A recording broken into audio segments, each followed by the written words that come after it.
Welcome, gentle listener. You're here now, and everything is quiet. Let the soft weight of your day melt into the hush. Let your body rest, your breath slow, and your thoughts settle like petals in still water. Tonight, I'll tell you a story. Soft as moonlight, tender as a breeze brushing through leaves. It's a story of quiet love, of memory and longing, of feathers and names whispered on the wind. Let it unfold slowly, like twilight stretching over fields. This is the tale of where feathers remembered her name. There was a girl named Isla, who lived at the edge of a forest where the air always smelled faintly of rain and pine, and the hush between trees held secrets like folded paper. She lived quietly, alone but not lonely, in a cottage whose windows always stayed open to the wind. Books lined the walls like old friends, and bowls of lavender sat by the sills, swaying in the breeze. Each morning she took long, slow walks barefoot, often along soft earth paths that curved through the forest's heart. She'd pause to watch the way sunlight touched moss, or how spider silk danced in the hush between branches. She was gentle in the way still water is gentle, not empty, but quietly full. One afternoon, as summer leaned into fall, she returned home from the woods, her palms dusty with the bark of birch trees, and opened a book she hadn't touched in months. It fell open to a page where something waited, light, soft, unexpected. A feather, pale silver, edged in a faint brown, curled just slightly at the tip, but stranger still. Etched along the quill, in tiny, careful strokes, was the outline of her name. Isla, faint, almost like breath on glass. But there, she stared at it for a long time, turning it over in her fingers. It didn't feel like something lost, it felt placed intentionally, lovingly. She pressed it gently between the pages again. But that night, as she lay in bed with the windows open, she couldn't stop thinking about the feather. How it felt warm in her hand, like it remembered being held. In the quiet of that night, with the breeze stirring the curtains like whispers, Isla wondered if a feather could carry a memory not hers, but someone else's, and if so, whose? As she drifted to sleep, the question fluttered behind her closed eyes, soft and lingering as down on the wind. And far away, though she did not know it, a feather floated down through the trees, a fresh one, newly sent, etched again with her name. The next morning arrived softly, wrapped in a pale gold mist that filtered through the leaves like music made of light. Isla woke with the memory of the feather still resting gently in her thoughts, like a question that hadn't quite formed, but lingered anyway, patient and quiet. She rose slowly, as she always did, wrapped herself in a shawl that smelled faintly of cedar and old pages, and brewed a pot of tea with lemon balm and wild mint. But even as she sipped, her gaze drifted toward the window, toward the forest's edge where the trees stood still and waiting. And when she stepped outside, a second feather waited on the stone step, cream-colored, tinged with soft gold, and again, barely visible in the light, her name, Isla, etched so finely it could have been imagined, but it was there. She touched it with two fingers, and a hush seemed to settle into her bones. She didn't rush. She wrapped the feather carefully in a scrap of linen and placed it in her pocket, then walked, not quickly, just gently as if the path itself had been waiting. The morning stretched open as she wandered through meadows where tall grasses leaned toward her legs, into a grove of hush-lit trees where the air grew cooler and the light more slanted, as though the forest had drawn its breath, and there just beyond a moss-covered log a third feather rested in the crook of a stone, dusty blue, soft and speckled like rain on a window. No writing this time, but something lingered. A sense of being seen. As if someone had been watching her walk these woods for years, knowing where she paused, what leaves she touched, how She tilted her head to listen to the wind.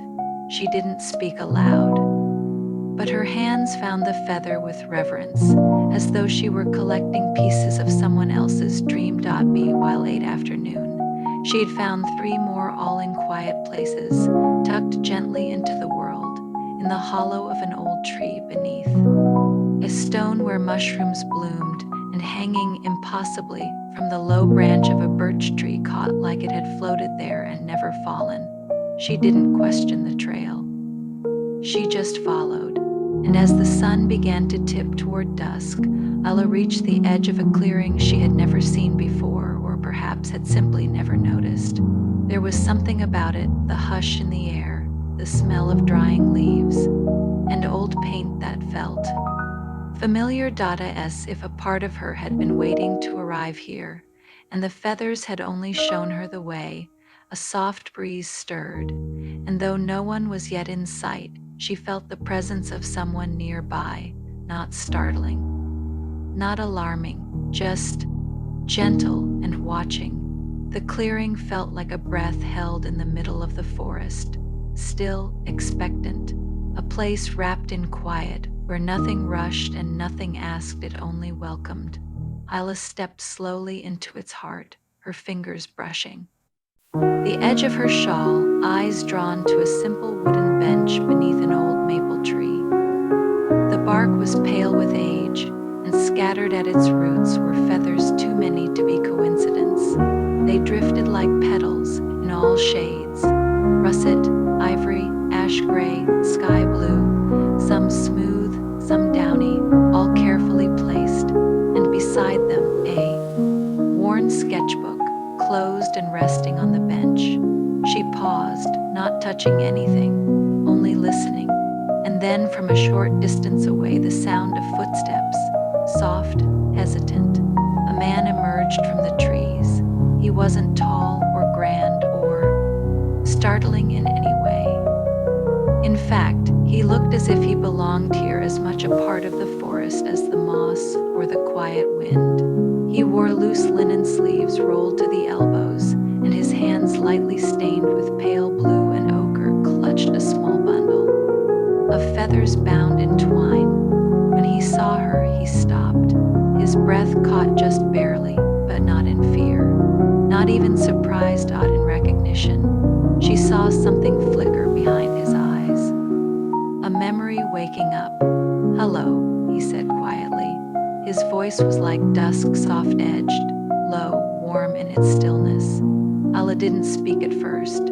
She only looked at him, then at the feathers scattered around the clearing, then back again. "You've been leaving these," she said, not asking. Her voice was soft, nearly part of the wind.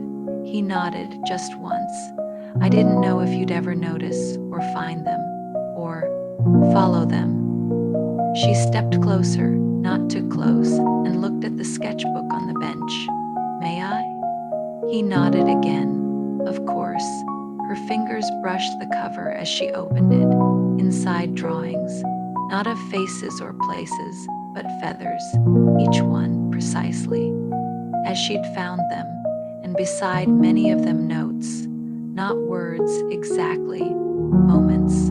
The way her fingers paused on the glass when the light hit it. She smiled at the ivy and didn't know anyone was watching. Today she sang without knowing, all gentle, all small, all Isla. She turned another page, and there, drawn in careful charcoal, her profile, sleeping beside an open window. She looked up at him. He didn't flinch. He didn't apologize. "I never meant to frighten you," he said. "I only didn't know how to say any of it out loud." Isla closed the sketchbook gently, then looked down at the feathers beneath the tree. "You remembered me," she whispered. He looked at her. With eyes like soft river stone, "I never stopped." That evening drifted around them like a soft blanket of twilight. The breeze moved through the clearing in slow, sleepy sighs, and the last of the sunlight draped itself gently across the trees, painting their shadows long and quiet. Isla sat beside him on the old wooden bench, not first, just existing in the hush together. The kind of silence that wasn't empty, but full of unspoken things. His name was Elliot, he told her slowly, as though speaking it aloud felt both new and familiar. I used to see you in the woods, he said, voice low. You'd pick up feathers, press your hand to tree trunks. Like you were listening. I was, she replied softly. I just didn't know who I was listening for. They both smiled, not widely, but with that delicate kind of smile that comes when something inside settles. The sky grew darker, and fireflies blinked lazily above the tall grass. Elliot reached down slowly and opened his sketchbook again, this time to a fresh page. May I draw? He asked. Isla tilted her head, curious. Now. He nodded, shyly. Only if you don't mind sitting still. She settled into the bench's worn curve, tucking her knees beneath her and wrapping the shawl tighter around her shoulders. I don't mind, she murmured, Dada, so he drew. By the soft light of evening, with the rustle of leaves and the occasional hum of a far-off owl, and Isla closed her eyes, not to sleep, just to feel more clearly. The pencil's sound was gentle, a scratch, a whisper. Now and then he would glance up, and she could feel it, not heavy, not intrusive, just a gaze that knew her rhythm. As if he'd learned the measure of her presence long before she'd known he was there. Eventually, she opened her eyes, and he held out the sketchbook, uncertain, almost apologetic. The drawing wasn't perfect, but it was tender. It captured the slope of her shoulder, the tilt of her mouth as she listened to the wind, and just beneath the image a feather curled gently. Her name again, but this time not etched in ink, drawn by hand. She touched the page, then looked up at him. You don't have to keep sending them anymore, she said softly. Elliot blinked. I don't. She smiled, small, steady. I'm here. They didn't need more words. The night deepened around them. He set the sketchbook aside, and together they sat, not quite touching, but not apart between them. The warm hush of something kind and true that had waited patiently to be named. In the quiet that followed, time seemed to loosen no longer. Marching forward, but drifting like the wind through branches, circling, pausing, resting. Elliot stood and held out a hand, not insistently, not boldly, just an open palm beneath the slow dance of moonlight. Isla looked at it for a moment, then placed her own gently into his. Their fingers didn't interlace, they just met, warm, unrushed, real. Together they walked beneath the canopy of trees, their footsteps slow, like heartbeats learning to echo. He led her along a path where feathers were no longer left as trail markers, but where memory lingered anyway, in the curve of a stone, in the hush of leaning trees. They came to a low wooden structure, a studio of sorts. Walls of glass, a roof of moss, paintbrushes in clay pots, feathers tucked between the bristles, sketches on every surface, all quiet, all hers. Some weren't of her face or form, but of her presence. A shawl tossed over a railing, a teacup, steaming by an open window, bare feet pressed into damp soil. Why didn't you ever say anything? She asked, her voice no more than a leaf turning in air. I didn't want to change what was already beautiful, he said. You. Just being, that was enough. She stepped into the space, ran her hand over a table worn smooth with years of solitude. It didn't feel like trespassing. It felt like returning. And then quietly, with great care, Isla pulled from her pocket one of the first feathers he'd ever left for her. The one she had kept closest, the one etched with her name. She held it out to him. His breath caught. He reached for it slowly, but as their fingers touched, something shifted, not loud or sudden, but certain. The feather passed from her hand to his, and their fingertips lingered. She didn't speak. She didn't need to. That small act giving back what had always been his to share was her answer. Yes, I saw. Yes, I knew. Yes, I'm here.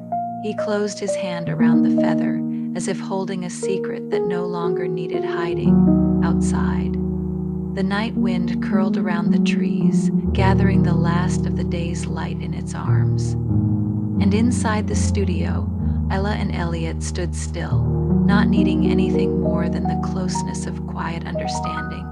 That night, the sky opened wide above the forest, its velvet expanse dusted with stars, each one pulsing gently, as if breathing. In rhythm with the hush below, Elliot walked Isla back through the trees, their steps unhurried, their shoulders close. There was no need for conversation. Everything between them had already been said, in glances, in gestures, in the quiet transfer of a single feather. The path they followed was softly lit by moonlight, filtering down through the canopy like silk. Now and then, a feather still floated down, not placed, not guided, just arriving, carried by the same wind that had always known where she would walk. When they reached the clearing near her cottage, Ella paused.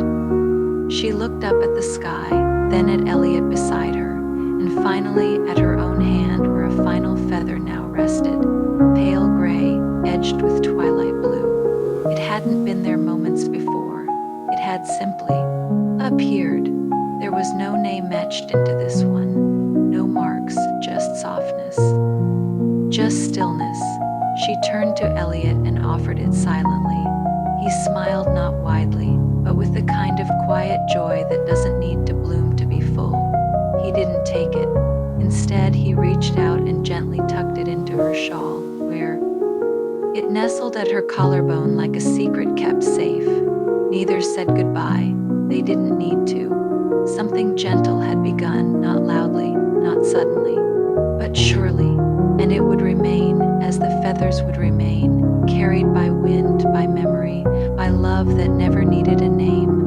That night, as Isla curled beneath her quilt, with the window open just a crack, she watched the curtains stir in the moonlight and listened.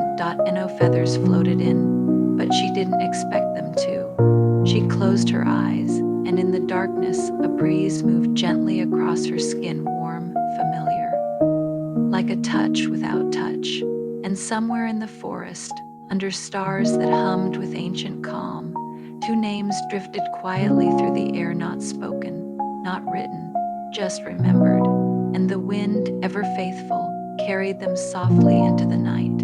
And now, dear listener, let your breath slow, let your eyes soften. You've wandered through still forests and fallen feathers. You've felt the hush of love that speaks without sound. And now, there is nothing more you need to do, no more steps to take, just rest. You are safe, you are seen, you are gently held in the arms of night. Good night, dreamer. Sleep well.